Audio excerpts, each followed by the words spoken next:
अस्सलाम वालेकुम, hi everyone, welcome back another action video. So guys, कैसे आप सब? उम्मीद है फिट हो गए, ठीक ठाक हो गए। गाइस, आज की वीडियो जिस पे हम रिएक्शन और रिव्यू करने वाले हैं वो वीडियो इंडिया से रिलेटेड है। इंडियन सिटी जो मुंबई है उसमें इसका यानी कि टाइटल मैं आपको बता दूं। वीडियो का जो टाइटल है वो है टॉप 10 डॉन इन मुंबई, यानी कि डॉन यानी कि अंडरवर्ल्ड बोल रहे हैं, जो भी बोल रहे हैं, यानी कि ना मुंबई के डॉन के बारे में आज की ये वीडियो कुछ रिलेटेड है। गाइस, वीडियो काफी इंटरेस्टिंग होने वाली है। अगर वीडियो अच्छी लगे तो लाइक शेयर कमेंट बनता ही है, और जो चैनल पे नए आते हैं वो चैनल को सब्सक्राइब कर लिया करें, बेल आइकन दबा लिया करें ताकि हर लेटेस्ट वीडियो आप तक जल्द से जल्द पहुंच सके। गाइस, करते हैं जी वीडियो स्टार्ट।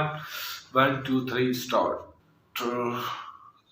हे दोस्तों, इस वीडियो में हम आपको मुंबई के टॉप 10 माफिया डॉन के बारे में बताने वाले हैं। दोस्तों, आपको बता दें कि इसमें से ज्यादातर डॉन को या तो मुंबई पुलिस ने गिरफ्तार करके सलाखों के पीछे डाल दिया है, या फिर ये डॉन मुंबई पुलिस द्वारा किए गए एनकाउंटर में मारे जा चुके हैं। जो डॉन अभी भी फरार है, मुंबई पुलिस उन्हें पकड़ने में जुटी हुई है। दोस्तों, अगर आपको लगता है कि इस लिस्ट में किसी का नाम छूट गया तो आप हमें कमेंट करके जरूर बताएं। हम जब कभी भी इस वीडियो का पार्ट 2 बनाएंगे तो आपके द्वारा कमेंट किए गए नामों को जरूर शामिल करेंगे। दोस्तों, इस लिस्ट में 10वें नंबर पर नाम आता है अंडरवर्ल्ड डॉन रवि पुजारी का। इसका जन्म कर्नाटक के बेंगलुरु में हुआ था। इस पर हत्या के प्रयास और फिरौती के कुल 200 से भी ज्यादा आपराधिक मामले दर्ज हैं। शुरुआती दिनों में यह छोटा राजन के लिए काम करता था, लेकिन 1993 मुंबई बम धमाकों के बाद जब छोटा राजन दाऊद से अलग हुआ, उसी समय रवि पुजारी भी छोटा राजन से अलग होकर खुद की गैंग बना ली, और इसके बाद इसने फिरौती, ब्लैकमेल और रंगदारी को अपना मुख्य व्यवसाय बना लिया। आपको बता दें कि इस पर बॉलीवुड से फिरौती मांगने के भी कई मामले दर्ज हैं। दोस्तों, इसके बाद लिस्ट में 9वें नंबर पर नाम आता है टाइगर मेमन का। आपको बता दें कि 1993 मुंबई बम धमाकों में इसकी मुख्य भूमिका थी। सालों से इंटरपोल तथा सीबीआई इसकी तलाश में जुटी हुई है, लेकिन दोनों के ही पास सिवाय इसकी एक तस्वीर के अलावा कुछ भी नहीं है। आपको बता दें कि जब वर्ष 2015 में इसके छोटे भाई याकूब मेमन को 1993 मुंबई ब्लास्ट के आरोप में फांसी दी गई थी, तो इसने अपने भाई की फांसी का बदला लेने के लिए पुलिस को धमकी भी दी थी। खुफिया एजेंसियों के सूत्रों के मुताबिक वर्तमान में यह पाकिस्तान के कराची में आईएसआई की सरपरस्ती में रह रहा है। यह अपना ज्यादातर समय दुबई और पाकिस्तान में बिताता है। दोस्तों, इसके बाद लिस्ट में 8वें नंबर पर नाम आता है छोटा राजन का। इसका जन्म 1968 में मुंबई के चेंबूर की तिलक नगर बस्ती में हुआ था। महज 10 साल की उम्र में ही इसने टिकट ब्लैक करना शुरू कर दिया था। शुरुआती दिनों में यह बड़ा राजन के लिए काम करता था, लेकिन बड़ा राजन की मौत के बाद यह गैंग का मुखिया बन गया। इसी दौरान अंडरवर्ल्ड डॉन दाऊद इब्राहिम से इसके संबंध बन गए और यह हत्या, तस्करी और फिल्म फाइनेंस के धंधे में उतर गया। इसके बाद यह दाऊद के साथ मिलकर भारत ही नहीं बल्कि पूरी दुनिया में गैर कानूनी काम करने लगा, लेकिन 1993 मुंबई बम ब्लास्ट के बाद यह दाऊद से अलग हो गया।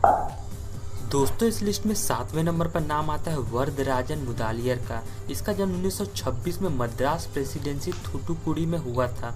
यह छोटे मोटे काम कर तंग आ चुका था और इसी वजह से ज़्यादा पैसा कमाने की चाह में यह 34 साल की उम्र में अपना घर छोड़कर मुंबई आ गया। मुंबई आने के बाद इसे कोई अच्छा काम नहीं मिला। इसी वजह से यह वीटीसी स्टेशन पर एक कूली के रूप में काम करने लगा, और इसकी किस्मत का तारा यहीं से चमका जब इसकी मुलाकात एक शराब तस्कर से हुई। देखते ही देखते यह अवैध शराब तस्करी के धंधे का बादशाह बन गया और मुंबई के लोग इसे वर्दा भाई के नाम से जानने लगे। दोस्तों, इसके बाद इस लिस्ट में 6वें नंबर पर नाम आता है अबू सलेम का। इसका जन्म 1968 में आजमगढ़ जिले के सरायमीर गांव के एक निम्न मध्यम वर्गीय परिवार में हुआ था। इसके पिता पेशे से वकील थे, किंतु बचपन में ही पिता की सड़क दुर्घटना में मृत्यु हो जाने के बाद घर संभालने की जिम्मेदारी अबू सलेम के कंधों पर आ गई और वह मैकेनिक का काम करने लगा। हालांकि इसी बीच इंटरमीडिएट की पढ़ाई पूरी करने के बाद इसने अपना घर छोड़ दिया और दोबारा कभी लौट कर नहीं आया। घर से भागने के बाद पहले इसने दिल्ली का रुख किया और कुछ समय वहां टैक्सी चलाने के बाद यह मुंबई चला गया। आपको बता दें कि मुंबई जाने के बाद इसने कई छोटे मोटे काम किए और इसके बाद यह रियल एस्टेट ब्रोकर के तौर पर काम करने लगा। रियल एस्टेट ब्रोकर बनने के दौरान ही मुंबई में माफिया लोगों से इसकी पहचान हुई और यह जुर्म की दुनिया में उतर गया। आपको बता दें कि एक समय यह दाऊद इब्राहिम का निकट सहयोगी था और इसे दाऊद का दाहिना हाथ भी माना जाता था। 1990 में दाऊद ने डी कंपनी की देख रेख का काम अबू सलेम को सौंप दिया और इसके बाद अबू सलेम दाऊद के इशारे पर फिल्मी सितारों और कारोबारियों से जबरन वसूली का काम शुरू कर दिया। इसने दुबई में अपना एक बिजनेस भी शुरू किया था जिसे किंग ऑफ कार ट्रेडिंग का नाम दिया गया था। दोस्तों इस लिस्ट में 5वें नंबर पर नाम आता है हाजी मस्तान का। हाजी मस्तान की कहानी किसी फिल्म की स्टोरी से कम नहीं है। अपना बचपन बेहद गरीबी में गुजारने वाला मस्तान जब अमीरी की सीढ़ियां चढ़ा तो ऐसी ऊंचाई पर पहुंचा जहां पहुंचना किसी के लिए भी संभव नहीं था। किसने सोचा था कि साइकिल मरम्मत की दुकान चलाने वाला मस्तान एक दिन लंबी गाड़ियों में घूमेगा और पूरी बम्बई पर राज करेगा। कहा जाता है कि मस्तान डॉन जरूर था, लेकिन उसने कभी गोली नहीं चलाई और ना ही किसी की जान ली। ऐसा नहीं था कि वह अहिंसावादी था, लेकिन वह यह सब काम अपने आदमियों से करवाता था। दोस्तों हाजी मस्तान मूलतः तमिलनाडु का रहने वाला था, लेकिन 8 साल की उम्र में ही यह अपने पिता के साथ मुंबई आ गया था। मुंबई आने के बाद इन्होंने एक साइकिल रिपेयरिंग की दुकान खोली और कई सालों तक साइकिल रिपेयरिंग की दुकान में काम करने के बाद हाजी मस्तान डाक में कुली बन गया। यहीं पर इसकी दोस्ती एक अरब से हुई जो तस्कर था। जब एक मामले में वो तस्कर जेल गया तो उस तस्कर की एक पेटी हाजी मस्तान के पास रखी हुई थी। जब वह तस्कर जेल से लौटा तो मस्तान ने उसकी पेटी खोली भी नहीं थी। इस बात से खुश होकर उस तस्कर ने पेटी में रखा आधा सोना हाजी मस्तान को दे दिया और उसे अपने तस्कर के धंधे का पार्टनर बना लिया। दोस्तों इस लिस्ट में 4थे नंबर पर नाम आता है करीम लाला का। इसका असली नाम अब्दुल करीम शेख खान था। इसका जन्म 1911 में अफगानिस्तान के कुरान प्रांत में हुआ था। इसका परिवार काफ़ी संपन्न था जो कि कारोबारी व्यवसाय से ताल्लुक़ रखता था। जिंदगी में ज़्यादा कामयाबी हासिल करने की चाह ने इसे हिंदुस्तान की तरफ जाने के लिए प्रेरित किया। इसी वजह से 21 साल की उम्र में यह भारत आ गया। इसने मुंबई में अपना कारोबार शुरू कर दिया। उस समय किसी ने सोचा भी नहीं था कि एक दिन करीम लाला मुंबई का सबसे बड़ा माफिया गैंगस्टर बन जाएगा। करीम लाला ने मुंबई में दिखाने के लिए तो कारोबार शुरू कर दिया था, लेकिन वास्तव में वह इस कारोबार की आड़ में हीरे और जवाहरात की तस्करी करने लगा। 1940 तक इसने इस काम में एक तरफा पकड़ बना ली थी। आगे चलकर इसे तस्करी के धंधे में किंग के नाम से मशहूर हो गया था। इसके बाद इसने मुंबई में कई जगहों पर शराब और जुए के अड्डे भी खोल दिए।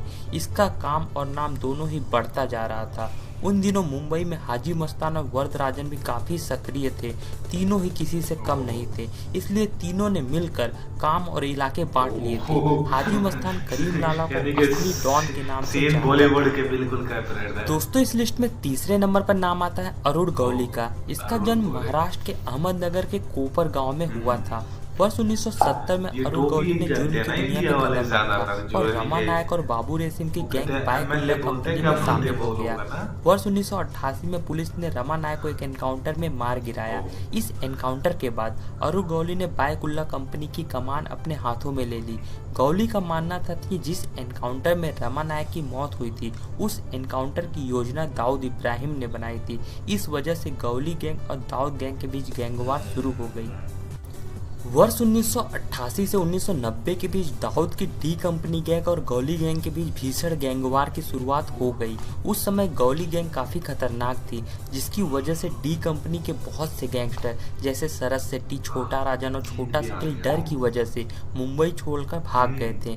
आपको बता दें कि क्रिमिनल गतिविधियों के लिए गौली को कई बार गिरफ्तार भी किया गया और कई बार इसे लंबे समय तक जेल में भी रहना पड़ा था, लेकिन ज़्यादातर केसों में पर्याप्त सबूत के अभाव में इसे छोड़ दिया जाता था। लेकिन अंततः शिवसेना लीडर कमलाकर की हत्या के आरोप में कोर्ट ने गौली को दोषी करार देते हुए सजा सुना दी थी। दोस्तों इस लिस्ट में 2रे नंबर पर नाम आता है मन्या सुर्वे का। इसने मुंबई के कीर्ति कॉलेज से ग्रेजुएशन किया था और जब इसने अपराध की दुनिया में कदम रखा तो इसने अपने साथ पढ़े कुछ दोस्तों को भी अपनी गैंग में शामिल कर लिया। मन्या को अपराध की दुनिया में उसके सौतेले भाई भार्गव दादा ने लाया था। उस समय भार्गव दादा का उस इलाके में काफ़ी दहशत थी। मन्या सुर्वे ने भार्गव दादा के साथ मिलकर 1969 में किसी डांडेकर का मर्डर कर दिया था। इस कत्ल के आरोप में मन्या सुर्वे को गिरफ्तार कर लिया गया और इसी केस में उसे आजीवन कारावास की सजा सुनाई गई थी। सजा के बाद मन्या सुर्वे को मुंबई के बजाय पुणे की जेल में रखा गया था, लेकिन सजा दिए जाने से मन्या सुर्वे सुधरने की बजाय और ज़्यादा खूंखार हो गया। जेल में बंद डॉन सुहास भटकर के छोकरों को पीटने और मारने लगा। इससे जेल प्रशासन उससे परेशान होकर उसे वहां से निकालकर रत्नागिरी जेल में शिफ्ट कर दिया। नाराज मन्या सुर्वे ने वहां भूख हड़ताल कर दिया और तबीयत बिगड़ने पर उसे एक सरकारी अस्पताल में भर्ती कराया गया। जहां वह मौका मिलते ही फरार हो गया।